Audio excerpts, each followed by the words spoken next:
കടലാക്രമണം രൂക്ഷമായ എടവനക്കാട് തീരദേശ മേഖല പ്രതിപക്ഷ നേതാവ് വി.ഡി. സതീശൻ സന്ദർശിച്ചു. തീരദേശവാസികളുടെ ആശങ്കയിൽ സർക്കാർ അടിയന്തരമായി ഇടപെടണമെന്നും അവഗണനയിലൂടെ തീരദേശവാസികളെ തീരത്ത് നിന്ന് ഒഴിപ്പിക്കാനാണോ സർക്കാർ ശ്രമമെന്നും പ്രതിപക്ഷ നേതാവ് ചോദിച്ചു. കടലാക്രമണത്തിൽ നിന്ന് ജീവനും സ്വത്തിനും സംരക്ഷിക്കണമെന്നാവശ്യപ്പെട്ട് തീരദേശവാസികൾ പ്രതിഷേധം തുടരുന്നതിനിടെയാണ് പ്രതിപക്ഷ നേതാവിന്റെ എടവനക്കാട് സന്ദർശനം. വർഷങ്ങളായി തുടരുന്ന ദുരിത ജീവിതത്തിന്റെ കെട്ടഴിച്ച തീരദേശവാസികൾ പ്രശ്നത്തിന് സ്ഥിരപരിഹാരം വേണമെന്ന് ആവശ്യപ്പെട്ടു.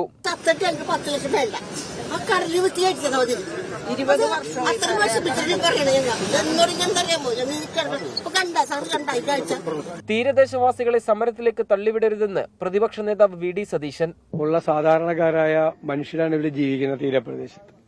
അവരുടെ ജീവിതം അസാധ്യമാകുന്ന തരത്തിലാണ് ഈ കടലാക്രമണം ഉണ്ടായിരിക്കുന്നത്. സർക്കാരും ദുരന്ത നിവാരണ വകുപ്പൊക്കെ ചെയ്യുന്നത് ജിയോ ബാഗുകൾ കൊണ്ടുവന്ന് വയ്ക്കുകയാണ്. പ്രശ്നപരിഹാരത്തിനായി കേന്ദ്ര സർക്കാരിന്റെ ഇടപെടൽ സംസ്ഥാന സർക്കാർ തേടിയിട്ടുണ്ടെങ്കിൽ പദ്ധതിയുടെ വിശദാംശങ്ങൾ വ്യക്തമാക്കണമെന്ന് പ്രതിപക്ഷ നേതാവ് ആവശ്യപ്പെട്ടു. ചെല്ലാനം മോഡൽ ടെട്രോപാഡ് കടൽഭിത്തി വേണമെന്ന ആവശ്യം ശക്തമാക്കി പ്രതിഷേധം തുടരാനാണ് തീരദേശവാസികളുടെ തീരുമാനം.